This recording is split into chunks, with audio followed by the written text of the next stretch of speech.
बिस्मिल्लाहिर्रहमानिर्रहीम। अस्सलाम वालेकुम नाज़रीन, आप देख रहे हैं द लास्ट स्टार। मैं हूं यासिर रशीद और मेरे साथ हैं सीनियर सहाफ़ी राना मोहम्मद अजीम साहब। नाज़रीन, इस वक्त जो सियासत चल रही है उसमें अहम इशू ये है NA-75 और उसके साथ साथ सेनेट इलेक्शन में कौन इन कौन आउट।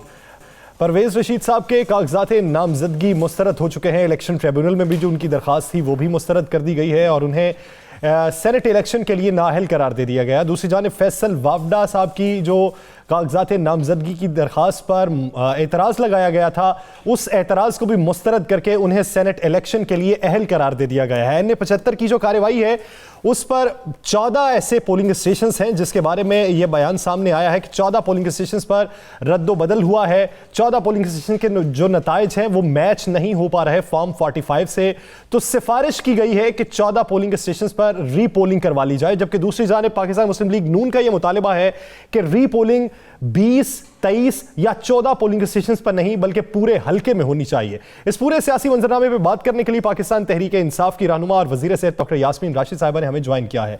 डॉक्टर साहिबा, बहुत शुक्रिया आपके वक्त का।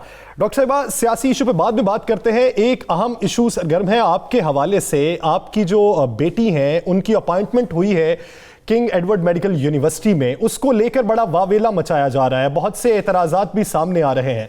हम इस बात पे एतराज़ नहीं करते कि खिलाफ ज़ाब्ता वो तकर्री हुई होगी। ज़ाब्ते को मद्देनजर रखते हुए पूरे कानूनी तकाजे पूरे किए गए होंगे, लेकिन आप इसमें अपनी पोजीशन को कैसे क्लियर करेंगी? मुझे अब ये पोजीशन किस तरह क्लियर करने की बात है। मकसद ये है कि जी बेसिकली पोस्टें जब आती हैं वो बाकायदा एडवर्टाइज होती हैं। एडवर्टाइज होने के बाद जो कैंडिडेट्स हैं वो अप्लाई करते हैं और अगर वो क्वालिफाई करते हैं उन पोस्टों के लिए तो उनको बुला लिया जाता है इंटरव्यूज़ के लिए। और इंटरव्यू के लिए जब मेरी बेटी को बुलाया गया तो अगर वो क्वालिफाई ना करती उस पर्टिकुलर पोजीशन के लिए तो उसको बुलाया ही ना जाता, क्योंकि she already has all those qualification, जिसके अंदर उनके पास वो FCPS भी हैं पाकिस्तान से, MRCUG भी हैं UK से, और उसके बाद उन्हें advance training skill modules fetal medicine में किए हुए हैं। उसके बेसिस पर उनको बुलाया गया, उनका इंटरव्यू लिया गया और वो जो भी उनका सिलेक्शन बोर्ड था उसने उनको सेलेक्ट किया। सारे जितने तकाजे होते हैं उसके बाकायदा फॉलो किए गए। ना मेरा उसमें लेना ना देना, सिर्फ ये बात कि क्योंकि वो मेरी बेटी है, अगर तो वो क्वालिफाई ना करती होती तो फिर तो मेरा ख्याल वावेला बिल्कुल ठीक था। अगर वो क्वालिफाई कर रही है और उसको जिन्होंने सेलेक्ट किया है तो सवाल जवाब तो उनसे पूछना पड़ेगा कि क्या आपने गलत किया है। डॉक्टर साहब, यही जुर्म है ना, यही जुर्म है कि वो आपकी बेटी है। देखें, इस मुल्क में रवाज यह है कि सियासतदान के बच्चे कभी अपने मुल्क के अंदर ना सरमायाकारी करते हैं, ना अपने मुल्क के अंदर अपने टैलेंट को इस्तेमाल करते हैं, ना वो अपने मुल्क के अंदर अपनी काबिलियत को आजमाते हैं। आपकी बेटी है, ये एक बहुत बड़ा जुर्म हो गया। अब ये जो जुर्म बन गया आपकी बेटी होने का, इसको सोशल मीडिया पे डाला गया, टीवी चैनल्स पे लाया गया। अब आवाम जानना चाहती है कि आखिरकार वो बाहर जहां इतनी अच्छी सैलरी लेती थी, तो आपने अपनी बेटी को किस जुर्म की पादाश में पाकिस्तान बनाया? मुझे बताइए राना साहब, यानी अगर वो डॉक्टर बन गई, डॉक्टर बनने के बाद उसने पोस्ट ग्रेजुएशन कर ली और पोस्ट ग्रेजुएशन में मजीद उसने सुपर स्पेशलिटी में पोस्ट ग्रेजुएशन, तो क्योंकि मैं सारी ज़िंदगी फीटल मेडिसिन में प्रैक्टिस करती रही और मेरे पास फीटल मेडिसिन की वो क्वालिफिकेशन नहीं थी जो मुझे ज़रूरत थी। आई प्रैक्टिस्ड एज अ पेयर। उसको ये बहुत शौक था कि मेरी वालदा को ने तो वो ली नहीं क्वालिफिकेशन, मैं कम से कम रॉयल कॉलेज से ज़रूर ले लूँ, तो she went and took that qualification. अब जहाँ तक कॉम्पिटेंसी का ताल्लुक है, ये तो जिन लोगों ने उसको एम्प्लॉय किया है वो उसकी कॉम्पिटेंसी के बारे में कह सकते हैं। अब जहाँ तक ये है कि ये शोबे तो बहुत ज़रूरी थे, आज की थोड़ी है। ये तो इन शोबों पे आपको पता है मैं बहुत अरसे से काम कर रही हूँ। आज अल्हम्दुलिल्लाह अगर हम देखते हैं तो कई मेडिकल कॉलेज में सब स्पेशलिटीज़ डेवलप हो रही हैं। फातिमा जिन्ना मेडिकल कॉलेज यूनिवर्सिटी में जब तक ये शोबे सारे डेवलप नहीं हो पब्लिक सेक्टर में, जैसे कि हम शोबा गायनेकोलॉजी कैंसर जो है उसका डेवलप कर रहे हैं, हम शोबा डेवलप कर रहे हैं यूरो गायनेकोलॉजी का, हम फीटल मेडिसिन का, और पहली दफ़ा सरकार के हस्पताल के अंदर टेस्ट ट्यूब बेबीज़ उन गरीब लोगों के लिए जो जो बांझ हैं कपल, और उनको ये सहूलत दी जाएगी। अब ये बताइए, इन सारी सहूलतें गरीब आदमी के लिए नहीं होनी चाहिए? ये सारी सहूलतें जो हैं गरीबों के लिए भी वहाँ दी जाएंगी। और जहाँ तक पैदाइश से पहले तशख़ीस का जो प्रीनेटल का काम मैं जो बात कर रही हूँ, जो मेरी बेटी ने भी स्पेशलाइज़ किया है, आपको पता है कि इस वक्त दुनिया का सबसे बड़ा प्रोग्राम थैलेसीमिया का प्रिवेंशन का, यानी जिसके पैदाइश से पहले तशख़ीस का हम काम कर रहे हैं, वो दुनिया का सबसे बड़ा प्रोग्राम पंजाब में रन कर रहा है। ये काम है जो आइंदा आपकी तरक्की के लिए ज़रूरत है। अब ये सारे जो शोबे डेवलप हो रहे हैं, ये तरक्की के लिए शोबे डेवलप हो रहे हैं। जो बाहर लोगों ने स्पेशलाइज करके वापस पाकिस्तान आना चाहते हैं, हम तो सबको इनकरेज करते हैं। माशाल्लाह इस वक्त 2 ऑन्कोलॉजिस्ट डॉक्टर साहब, ये इल्जामात यंग डॉक्टर्स एसोसिएशन की जानिब से ज्यादातर लगाए गए हैं। आप माजी में उनके हुकूक के लिए आवाजें भी उठाती रही हैं, तो क्या वजह है कि आपके दौरे हुकूमत के अंदर वो आपके खिलाफ क्यों हैं, आपके नजरियात के खिलाफ क्यों हैं? मेरा ख्याल है वो मेरे नजरियात के खिलाफ तो नहीं है, वो वैसे अपनी सियासत करने की कोशिश करते हैं। मकसद ये है कि नेचुरली उन्होंने अपनी सियासत करनी है। जहाँ तक उनके डिमांड्स वगैरह सारी, आप मुझे बताइए कोई ऐसी डिमांड रह गई है? हम तो जब से आए हैं, जितना काम इस वक्त हेल्थ में हुआ है, सेहत के शोबे में, और ख़ास तौर पे डॉक्टर्स के हकूक़, नर्सेस के हकूक़, उनके सर्विस स्ट्रक्चर, यानी डॉक्टर्स की तनख्वाहें बढ़ाई गई। 32,000 लोग, जिसमें डॉक्टर्स, नर्सेस, पैरामेडिक्स, फार्मासिस्ट, उनको इस हुकूमत ने एम्प्लॉयमेंट दी है, 32,000 लोगों को। वो आज तक जो प्रमोशनें सारी दुनिया की रुकी हुई थी, वो सारी प्रमोशनें हुई। वो जो प्रोफेसोरियल केडर है, उसको सारा हमने ठीक किया। हम पोस्ट ग्रेजुएट स्टूडेंट्स जो हैं, उनकी तादाद बढ़ा दी। नर्सिंग स्कूल से नर्सिंग कॉलेजेस बना दिए, यानी अल्हम्दुलिल्लाह इस वक्त 44 नर्सिंग कॉलेजेस बन गए हैं पंजाब में, जहां बच्चियां जो हैं वो बजाय डिप्लोमा करने की नर्सिंग की, उनके पास नर्सिंग की डिग्री होगी, और उनका स्टाइपेंड जो है वो 21,000 से बढ़ा के 31,000 कर दिया गया। तो मेरा ख्याल है कि हमने तो कोई शिकायत का मौका किसी के पास छोड़ा ही नहीं, क्योंकि ये सारी तरक्याती काम जो थे बहुत जरूरी थे। डॉक्टर साहब सियासत की तरफ आ जाए, ये डॉक्टर साहब आपने बड़ी अच्छी वजाहत कर दी, और मैं समझता हूँ कि आपने तो आज वह भी कहा कि मैं चैलेंज करती हूँ कि कोई मेरिट से हट के साबित कर दे तो मैं सबसे पहले अपने आप को हाजिर करती हूँ। डॉक्टर साहब, आज बड़ी चहमगोइयाँ हो रही हैं। मैंने बड़े सीनियर्स लोगों से भी, तजज़ियाकारों से भी ये सुना कि पंजाब के अंदर कोई 80 के करीब ऐसे MPs मौजूद हैं जो PTI से बड़े सख्त नाला हैं और कहते हैं कि सेनेट में हम वोट नहीं देंगे। और दूसरा ये बड़ी चहमगोइयाँ चल रही हैं कि आप तमाम वज़रा को, मशीरों को पाबंद कर दिया गया है कि आप शहर से बाहर, या सॉरी पंजाब से बाहर कहीं नहीं जाएंगे। कोई ऐसी बात है? मेरा ख्याल ऐसी तो कोई बात नहीं है, ना कोई पाबंदी लगाएगी। राणा साहब, ये किस किस्म की बातें आप सुनते रहते हैं? सबसे बड़ी बात है, बहुत सुबह से ये खबरों में गर्दिश कर रही हैं बातें कि वज़ीर आला ने हिदायत की है कि कोई शहर से बाहर ना जाए, वज़रा और मुआवनीन के हवाले से। नहीं देखिए, सबसे बड़ी बात है, आज तो वैसे भी देखें, आज तो असेंबली का सेशन था, सारों को यहाँ मौजूद होना चाहिए, और मेरी इशू नहीं दिया कि परसों से फिर सेशन शुरू हो रहा है। मकसद ये है कि जब सेशंस होते हैं तो क्यों जाएंगे वज़रा, या हम लोगों ने, हमें असेंबली के अंदर मौजूद होना चाहिए। कोई ऐसी पाबंदी किसी के ऊपर नहीं लगाई गई। सबसे बड़ी ये बात है कि इलेक्शंस के अंदर, जब भी सेनेट के इलेक्शन होते हैं, तो बतौर पार्टी तो हम जिम्मेवारियाँ उठाएंगे ना, या कि बतौर पार्टी हम जिम्मेवारियाँ भी नहीं उठाएंगे और काम नहीं करेंगे।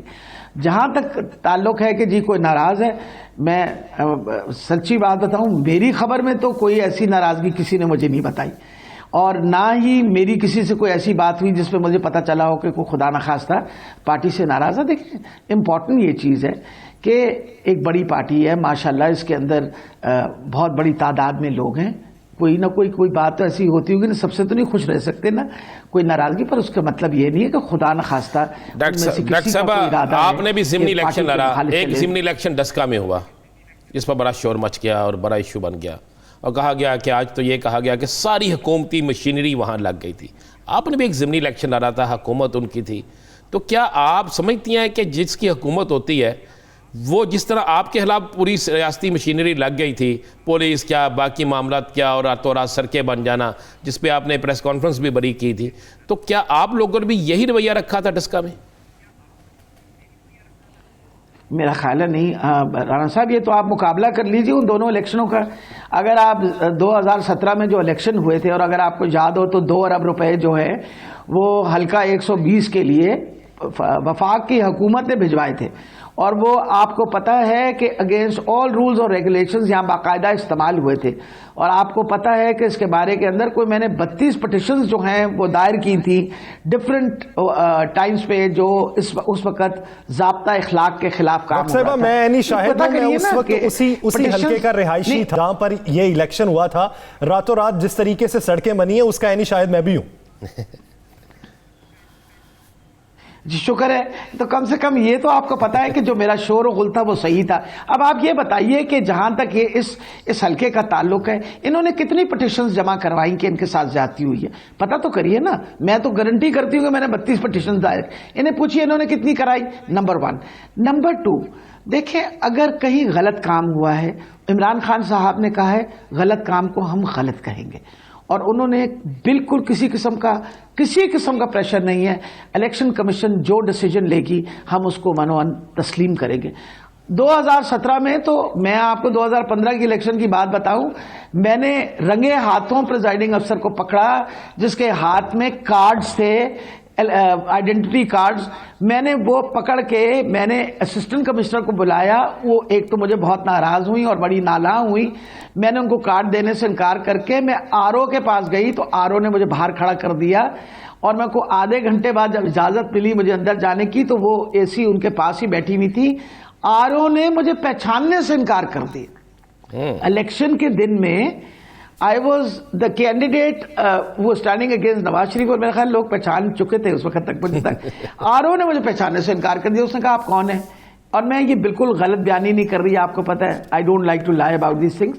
मकसद ये है कि अल्हम्दुलिल्लाह तहरीक इंसाफ की हुकूमत ने, किसी ने कोई प्रेशर इलेक्शन कमीशन पे नहीं डाला, और इलेक्शन कमीशन को अगर एतराज़ है और वो चाहते हैं कि जिस तरीके से जिन क्या कहते हैं एरियाज में दोबारा वोट हो, तो किसी ने कोई इतराज़ नहीं किया। इमरान खान साहब ने कहा दोबारा ज़रूर करे जहां इलेक्शन कमीशन समझती है, जिस तरह इलेक्शन कमीशन सेटिस्फाइड होगी। इससे अच्छी बात क्या हो सकती है? और ये आप तो पहली दफ़ा सुना होगा कि इलेक्शन कमीशन ने इस किस्म का बयान दिया हो। अगर हुकूमत इलेक्शन कमीशन के पीछे न खड़ी हो तो आपका ख्याल है कि इलेक्शन कमीशन इस किस्म का बयान देगी? जिस तरह का बयान आए, we are totally supporting the election commission, और हम चाहते हैं कि इलेक्शन कमीशन जो है वो अपना प्रॉपर रोल प्ले करे, और अगर वाकई कोई कहीं जाती हुई है तो दोबारा जरूर करवाएं। हमें तो कोई इतराज नहीं है ना, इस पर किसी ने इतराज किया। रिटन में जो दरखास्त दी गई नून लीग की जानिब से, वो तो इब्तदाई तौर पर जो उन्होंने दी थी वो तो ये दी थी कि 23 पोलिंग स्टेशन जो ऐसे हैं जहां पे धांधली का खदशा है वहां पे रीपोलिंग करवाई जाए। अब तो वो कुली तौर पे रीपोलिंग की इस्तदा कर रहे हैं। वो वजह यह कि जब उन्होंने गिनती यानी जिनमें हो चुकी है और जो एक्सेप्ट कर चुके हैं नताइज, उन नताइज को जब ये जोड़ेंगे तो उनको अब परेशानी लग गई है कि अगर अब करवाई इलेक्शन और सिर्फ उन्हीं उनमें करवाई तो वो तो फिर they are not going to win, वो तो जीतेगी नहीं।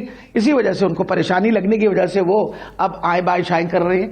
जो बात उन्होंने जिन रिजल्ट्स को उन्होंने कबूल कर लिया है तो उनको दे हैव एक्सेप्टेड देम। जिनको नहीं कबूल कर रहे वहां इलेक्शन दोबारा किसी ने मना नहीं किया। दूसरी इंपॉर्टेंट ये चीज है, ये बात भी मैं क्लियर करना चाहती हूं। आप देखें हमेशा इलेक्शन में इस तरह की बेज़ाब्तियां हुई हैं, गलतियां हुई हैं, और बुरी बात है और हमें नहीं करनी चाहिए, और पूरी कोशिश करनी चाहिए कि आइंदा इस तरह की बातें रिपीट ना हो। इंपॉर्टेंट है इलेक्शन पंजाब के अंदर हुई, हुकूमत हमारी थी, 3 आपके जो सीटें हैं उनके ऊपर नून लीग जीती, कोई शोर नहीं मचा, कोई हंगामा नहीं हुआ। मकसद ये है वहां भी तो वही एडमिनिस्ट्रेशन थी ना, कहीं और से तो नहीं आई थी, किसी और सूबे की एडमिनिस्ट्रेशन तो आके आने लगी थी ना, वहां भी काम हुआ। इसलिए मेरा ख्याल है कि ये वक्त आ गया कि हम बिल्कुल मैच्योरली ये देखें और सोचें कि हम क्या कर रहे हैं। जो इतराज़ात हैं उन इतराज़ात पे इलेक्शन कमीशन जो डिसीजन देगा हम मनवाना उसको कबूल करने को तैयार हैं, ना हम उसके बारे में कोई बात कर रहे हैं ना उसकी मुखालफत कर रहे हैं। और सबसे बड़ी बात आप डॉक्टर साहब क्या कह रही हैं, सेनेट पे आ जाए डॉक्टर साहब, पंजाब पे नजर है सबकी, और मुस्लिम लीग नून के भी पंजाब से बड़े तगड़े उम्मीदवार हैं, आपके भी हैं, सरप्राइज देंगी? मेरा ख्याल है फिर कुछ हमारी ऑपोजिशन वाले डिसअपॉइंट ही होंगे। मेरा जिस तरह डिसअपॉइंटमेंट्स मुसलसल उनकी चल रही हैं, आपको पता है इन्होंने तो हमें डरा डरा के अपनी धमकियां दे दे के, आपको याद है कितना इन्होंने कहा था, कितना शोर था, लाहौर में जलसा होगा, फलां होगा, उलट जाएगा, ढमकान होगा। और 11 पार्टियों ने मिलकर जो वहां आपने देखा, जो तमाशा खड़ा किया था, वो आपके सामने ही था। इसलिए हमें कोई परेशानी नहीं है। मरियम साहबा ने एक सर्जरी करवानी है, वो सर्जरी के लिए बाहर जाना चाह रही है। एक आखिरी बात है, मरियम साहबा ने एक सर्जरी करवानी है, सर्जरी के लिए बाहर जाना चाह रही है। क्या आपके पंजाब में कोई अस्पताल ऐसा नहीं है जहां पे उनकी वो सर्जरी हो जाए? देखिए जी, सबसे पहले तो राणा साहब मैं ये बात भी आपको बताना चाह रही हूं कि जहां तक वोटों का ताल्लुक है, वोटों का तनासुब तहरीके इंसाफ के हक में बढ़ चुका है। आप सारे जितने जहां जहां इलेक्शन हुए हैं वहां आप देखेंगे तो तहरीके इंसाफ की वोट बढ़ी है, नून लीग की वोट कम हुई है। डॉक्टर साहब आप ये देखिए, बलूचिस्तान और सिंध में अगर इत्तेहादियों को देखिए तो उनके फिल वक्त अभी तहफ्फुजात हैं जो दूर नहीं हुए। तो क्या पंजाब में ऐसी सूरत हाल है या उधर से मुख्तलिफ है? नहीं, मेरा ख्याल है पंजाब की मुख्तलिफ है और इत्तेहादी बिल्कुल हमारे साथ उसी तरह खड़े हुए हैं जैसे हमेशा थे। और इंशाअल्लाह आप देखिएगा सेनेट के इलेक्शन में मुकम्मल कामयाबी होगी। लेकिन आखिरी बात मैं ज़रूर कहना चाहूँगी मरियम नवाज़ के लिए कि वो अगर परेशान हैं किसी सर्जरी की वजह से, हमसे ज़रूर रब्ता कायम करें। मैं डॉक्टर भी हूँ और मैं उनको ज़रूर अच्छी एडवाइस दूँगी। पाकिस्तान के अंदर माशाल्लाह बहुत अच्छे डॉक्टर्स हैं। हमने तो अपनी सारी ज़िंदगी सारी सर्जरीज जो हैं पाकिस्तान में ही करवाई हैं और अल्लाह ताला की बड़ी मेहरबानी है अभी तक हयात है। इसका मतलब है डॉक्टर अच्छे हैं। इसका मतलब ये है कि अगर आपको ज़रूरत है तो यहाँ हर किस्म की सहूलत मौजूद है। हम इंशाल्लाह आपकी सर्जरी का यहाँ बंदोबस्त कर देंगे। सर्जरी अगर दरकार है तो वो पाकिस्तान में भी हो सकती है, उसके लिए बाहर जाने की जरूरत नहीं है। और सेनेट इलेक्शन में पंजाब से नाउमीदी नहीं होगी पाकिस्तान तहरीक इंसाफ को। बहुत शुक्रिया डॉक्टर राशिद साहबा इस हवाले से अपना वक्त देने के लिए। नाज़रीन, सेनेट इलेक्शन पर ही बात करेंगे एक शॉर्ट ब्रेक के बाद। Stay with us.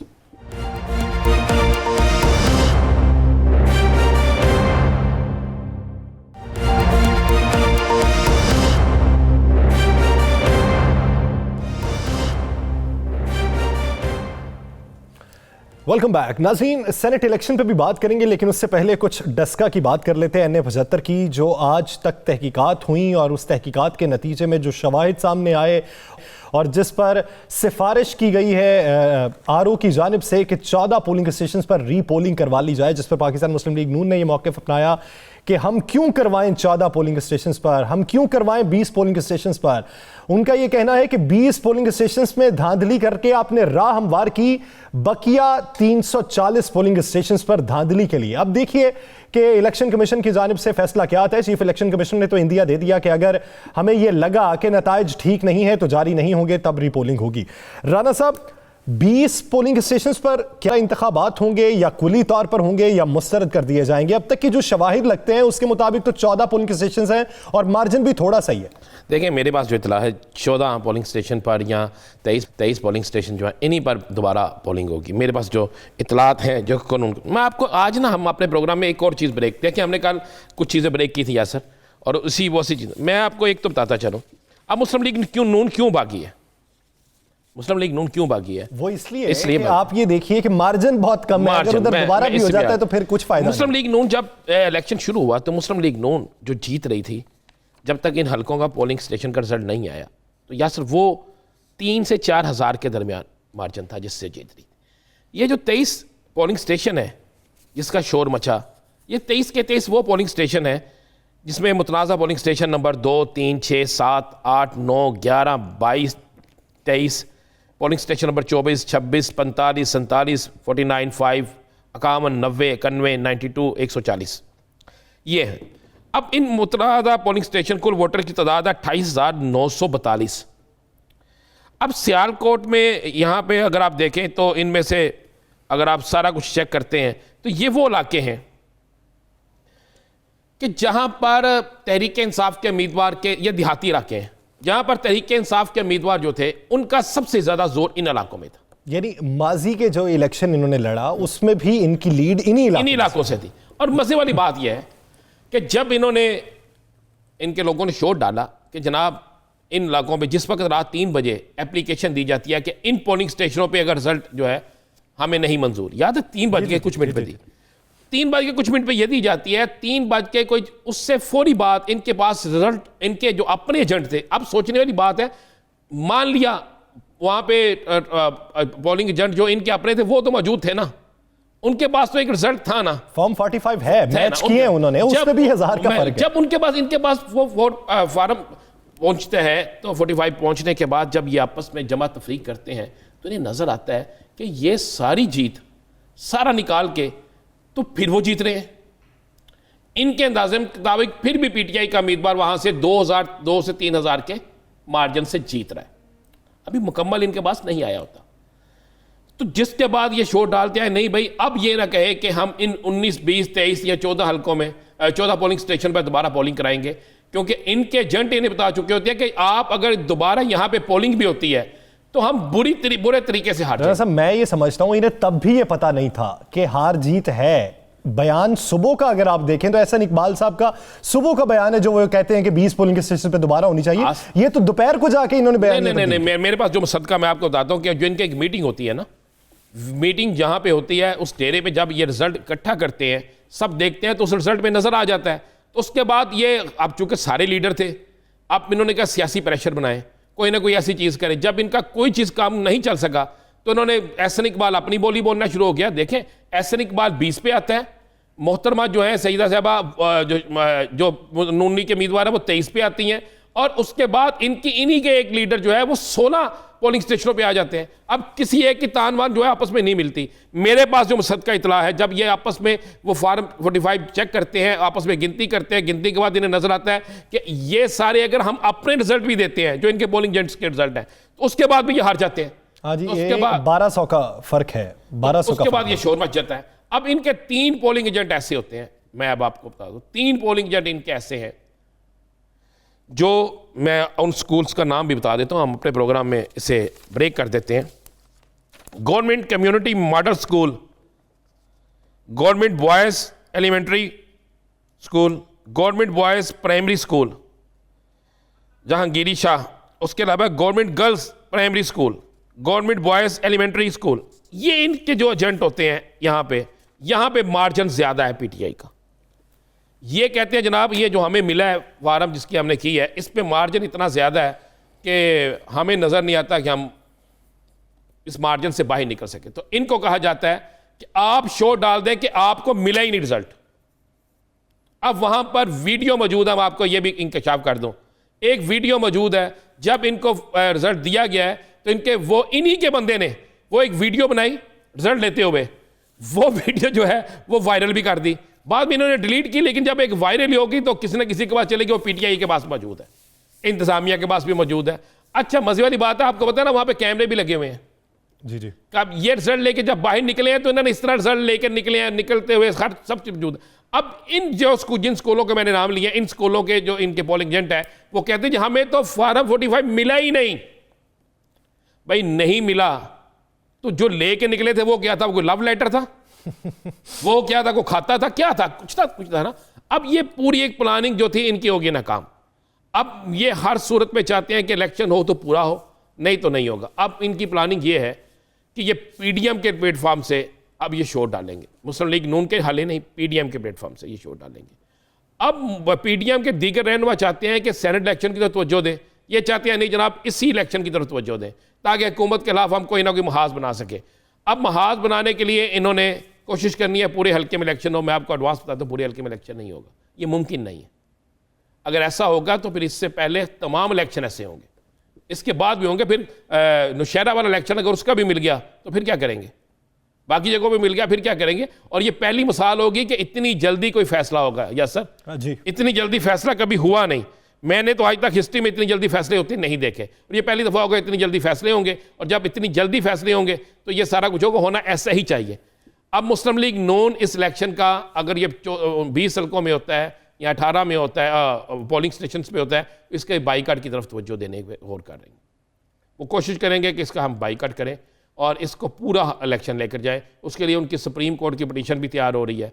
ये सारा कुछ हो रहा है। मैं आपको ये चीज़ ब्रेक करता चलूँ, चूँकि मैंने जिन स्कूलों के हम आज जब हमने ब्रेक किया कि किन स्कूलों का रिजल्ट था जो उन्होंने किया था, मेरे पास चूँकि वो तमाम चीज़ें मौजूद हैं और मेरे पास कुछ ऐसी चीज़ें भी मौजूद हैं कि जिनके जो शायद इनके पास ना हो, लेकिन हमारे पास वो सारा कुछ मौजूद है। चले इंतजार कर लेते हैं इलेक्शन कमीशन की जानिब से जवाब क्या आता है, फैसला जो महफूज किया गया है वो क्या है।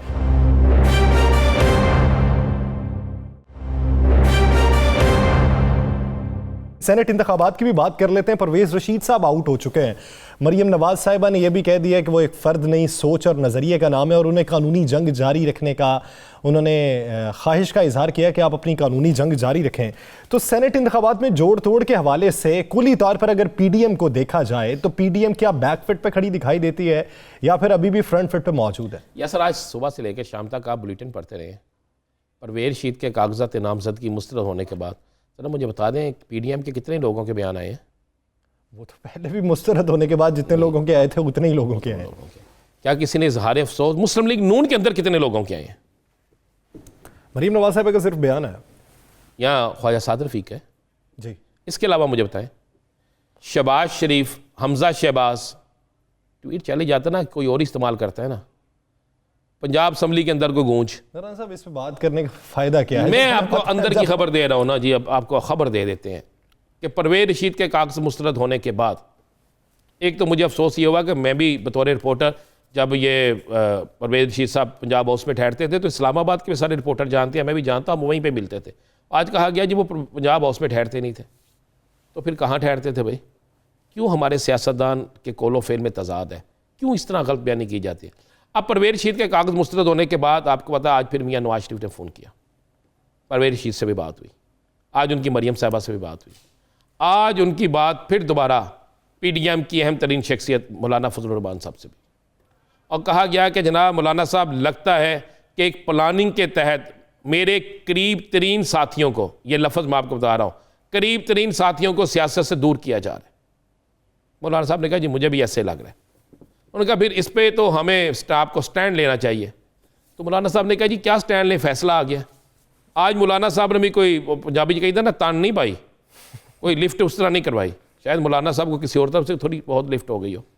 तो ये हुआ है। अब मियाँ नवाज शरीफ ने यह हदायत जारी की है कि आप परवेज रशीद को अहम तरीन ओहदा दे दिया जाए।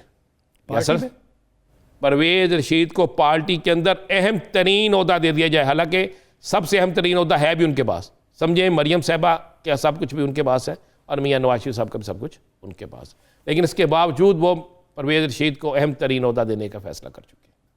और अहम तरीन ओहदा जो होगा उसमें किसी और की मशावरत नहीं, परवेज रशीद को मियाँ नवाज शरीफ, मरियम नवाज जो है उनकी हदायत पर जल्द आप देखेंगे ये दोबारा पटिशन में जाएंगे। अगर वो भी पटिशन ख़त्म हो जाती है तो उसके बाद परवेज रशीद जो है वो मुस्लिम लीग के तीसरे मियाँ नवाज शरीफ होंगे। पहला नवाज शरीफ खुद है, दूसरा मरियम है, तीसरा परवेज रशीद होगा। हमजा, शहबाज शरीफ सब फारिग इस मामले में। खान अब्बासी साहब को सर, मुझे एक बात बताएं, सीनियर नायब सदर शाहिदा खान अब्बासी साहब, तो सदारत कौन करता है? सदारत तो मरियम साहिबा करती है। वही पूछना चाह रहा हूँ कि सीनियर नायब सदर के लिए परवेज रशीद साहब का नाम तो नहीं दे दिया जाएगा? भाई सब कुछ वही होंगे। मैं आपको ये बिल्कुल मुसद्दका इतला दे रहा हूँ, ये बिल्कुल मुसद्दका इतला दे रहा हूँ। उनको इनाम दिया जाएगा कि एंटी एस्टेब्लिशमेंट है आप, तो आपको पार्टी के अंदर सबसे अहम ओहदा मिलेगा।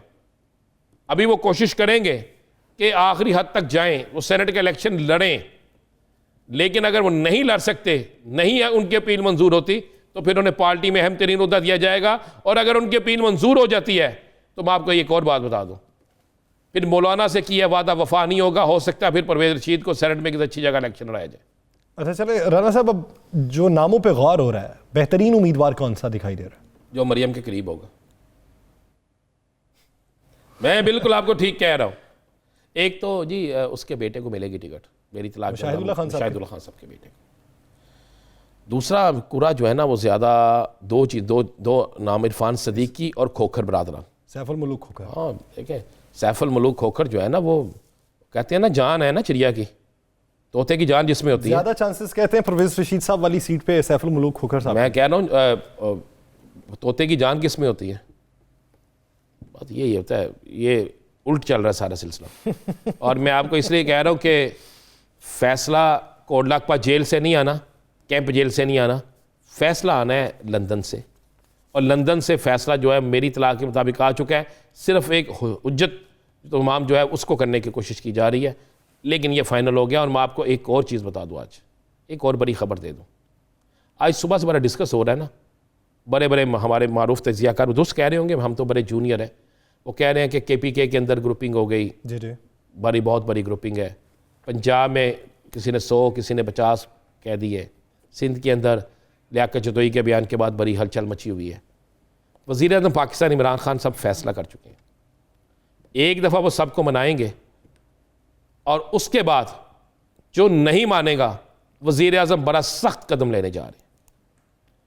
उन्होंने एक बिल्कुल वाज़ेह एक पॉलिसी बना लिया है कि पहले तो नाराज़ दोस्तों को मनाया जाए, अगर दोस्त नहीं मानते तो फिर कंप्रोमाइज़ नहीं किया जाएगा और एक बहुत बड़ा कदम उठा दिया जाएगा। यानी ब्लैकमेलिंग में नहीं आएंगे। इलेक्शन के बाद कोई एक बहुत बड़ा कदम उठाया जा सकता है, बड़ा अहम इकदाम हो सकते हैं।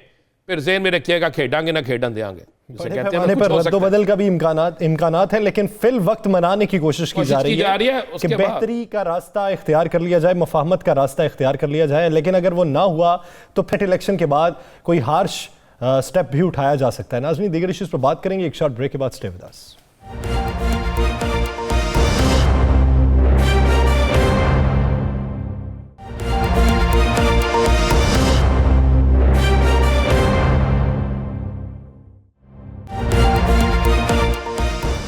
Welcome back. नाज़रीन, जहां इस सियासी मंजरनामे पर पाकिस्तान तहरीक इंसाफ का मौक़िफ़ भी आ चुका है, वहां पर पाकिस्तान मुस्लिम लीग नून का मौक़िफ़ भी ले लेते हैं। NA-75 को लेकर और सेनेट इलेक्शन के हवाले से नून लीगी रहनुमा राना तनवीर साहब ने हमें ज्वाइन किया है। राना तनवीर साहब, बहुत शुक्रिया आपके वक्त का। तनवीर साहब, NA-75 के अगर इलेक्शन को लिया जाए, जिस तरह की चहमगोइयाँ हुई, इल्ज़ामात की भरमार हुई और इलेक्शन कमीशन की जानिब से जो शवाहिद सामने आए और अब तक की जो हेयरिंग थी और उस पर जो रिमार्क्स थे, आप क्या समझते हैं कि इब्तदाई तौर पर नून लीग ये डिमांड करती है कि 23 पोलिंग स्टेशंस पर दोबारा रीपोलिंग करवाई जाए, लेकिन फिर ऐसा क्या हुआ कि 23 पोलिंग स्टेशन से वो डिमांड पूरे हलकों में दोबारा से करवाने पर हो रही है?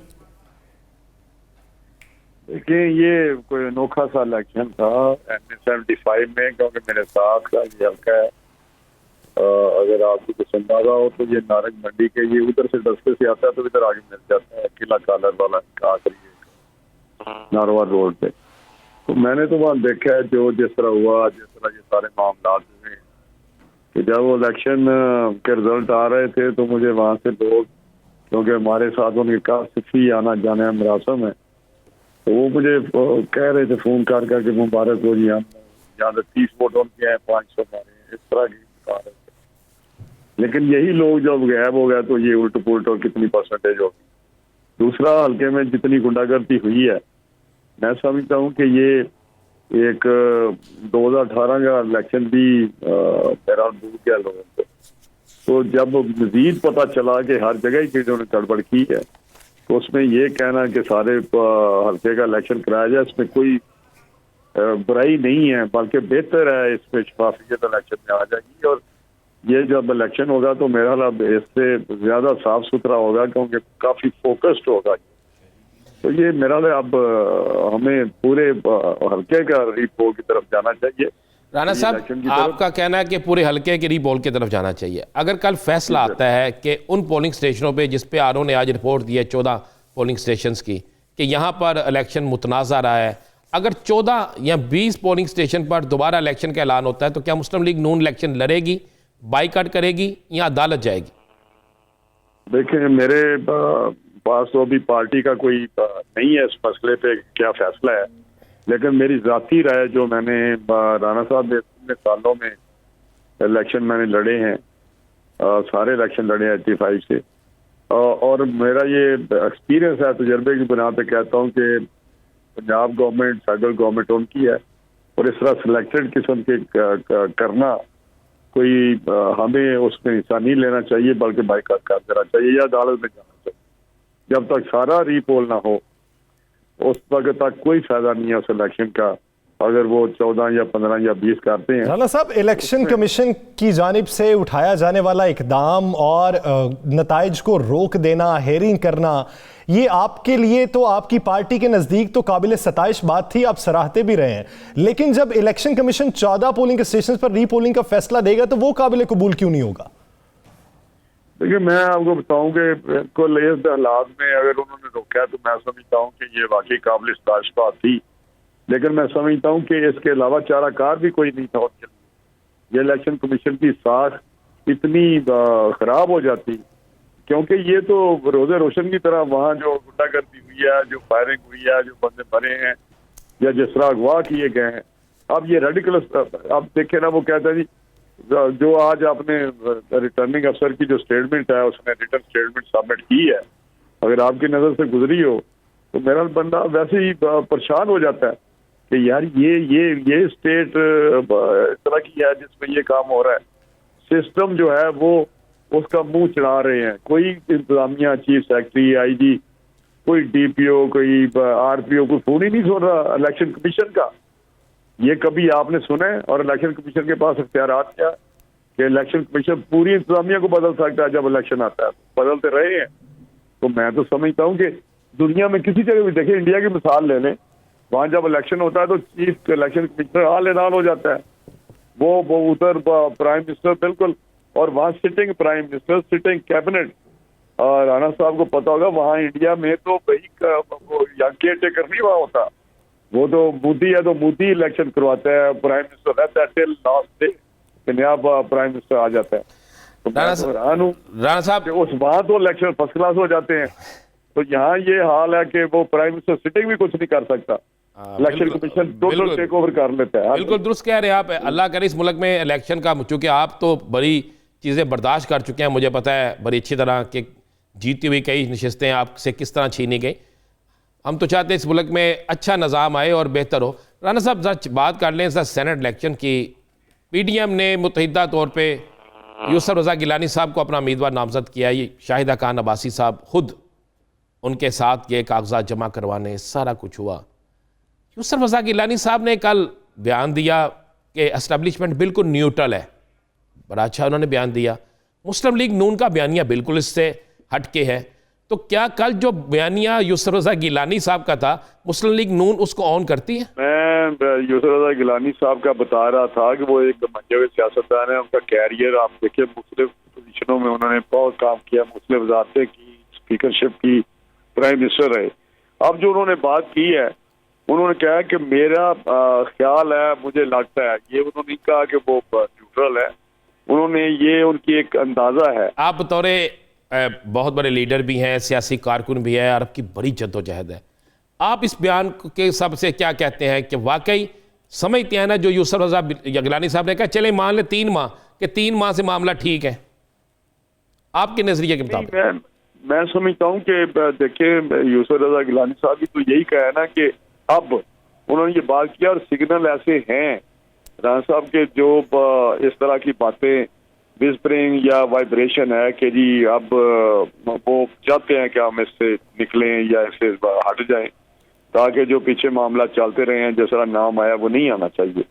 क्योंकि बहुत सारे हमारे इशू हैं जो जियोपॉलिटिकल हैं, जो हमारी बॉर्डर्स पे सिचुएशन हैं, या एक जो वो काम कर रहे हैं टेररिज्म के खिलाफ, इंटरनल सिक्योरिटी है, एक्सटर्नल सिक्योरिटी है, उसमें मेरा इस अदारे को बहुत नहीं, कोई शक नहीं है, ये इदारा पाकिस्तान के लिए है और ये पाकिस्तान के लिए, और इस इदारे ने पाकिस्तान से दहशतगर्दी के हाथ में और किया, और ये हमारा इदारे है, हमें इसके साथ चलना है। ये यही इदारे इस मुल्क की शान है। सेनेट इलेक्शन में जरा आज राणा साहब, सेनेट इलेक्शन क्या देख रहे हैं? सेनेट इलेक्शन में देखें जी, मैं जो आप भी समझते हैं कि यूसुफ रज़ा गिलानी साहब का जो पास्ट है, तो उन्होंने बिला तफरीक लोगों के साथ तल्लुकात अपने रखे हैं, दोस्तियां रखी हैं, और साथ ही साथ हर जिस पोजीशन में भी हुए हैं उन्होंने कोशिश की है कि लोगों को उनको अकोमोडेट किया जाए। मैं हमारे पिछले जो जब प्राइम मिनिस्टर थे उस वक्त भी जो जितने भी अपोजिशन के लोग थे उनको वो उसी तरह ट्रीट करते रहे हैं जिस तरह पीपल्स पार्टी वाले थे, या जिस तरह उनको कोई मामला उनके चलाते थे। इस तरह पीछे भी जब मैं तो 85 से उनके साथ रहा हूँ, जब रेलवे मिनिस्टर थे उस वक्त कैबिनेट में जिनेजो साहब की, तो उस वक्त भी यही, ही वॉज यंग, लेकिन एटीट्यूड यही था। वो एक पॉलिटिकल आदमी है और उनकी फिर रिश्तेदारियां हैं और वो साउथ में बिलोंग्स टू साउथ, और वो आपको पता ही है गिलानी फैमिली का कितने अरसे से वो चल रहे हैं, वहाँ ग्रुप्स गिलानी और कुरैशी ग्रुप होते थे। तो मैं समझता हूँ कि अगर इन चीज़ों को देखा जाए तो खाम खा लोगों का दिल करता है उनको वोट देने को, और अच्छा राना तनवीर साहब, इस पे मजीद भी बात करते हैं। इसमें एक अहम इशू ये है सेनेट इलेक्शन को लेकर ओपन वोटिंग के हवाले से। अब आप किसी मसलहत की वजह से, किसी वजह की वजह से हुकूमत के साथ नहीं बैठना चाहते उस पर बात करने के लिए, लेकिन जनरल इलेक्शन में रिफॉर्म्स के लिए, इलेक्शन रिफॉर्म्स के लिए अब आप खुद को विक्टिम समझते हैं NA 75 में, तो आप उसके लिए हुकूमत के साथ क्या बैठेंगे? नहीं, देखिए हुकूमत के साथ अब ये मामला तो इलेक्शन कमीशन वाला है। हुकूमत के साथ इस एक हल्के पे में बैठने का तो कोई फायदा नहीं, ना उसकी कोई लॉजिक है। 75 का इलेक्शन हुआ, वहाँ अनप्रेसिडेंटेड धांधली हुई और उसको इलेक्शन कमीशन ने नोटिस ले लिया और वहाँ पे कुछ चीजें हमारी तरफ से चली गई, कुछ चारों ने उसको वेरीफाई कर दिया। तो अब मेरा मामला उधर है, वो जो फैसला करेंगे उसके मुताबिक फिर हम फैसला करेंगे जो फैसला आता है। तो मैं समझता हूँ कि जो इलेक्शन रिफॉर्म्स हैं उनका मैं बड़ा कैटेगोरिकली कह रहा हूँ कि जो पैकेज पूरा इलेक्शन रिफॉर्म के मुताबिक बैठने को तैयार हैं। बार बार कहते हैं इलेक्शन रिफॉर्म्स के लिए बैठने को तैयार हैं, कुली तौर पर आप सिस्टम को चेंज कीजिए, शफाफियत को मुमकिन बनाइए, तो उसके लिए बैठ के बात करने को मुस्लिम लीग नून तैयार है। बहुत शुक्रिया राना तनवीर हुसैन साहब इस हवाले से अपना वक्त देने के लिए। नाज़रीन, से मुझे और राना अजीम साहब को दीजिए इजाजत। अल्लाह ने के बाद।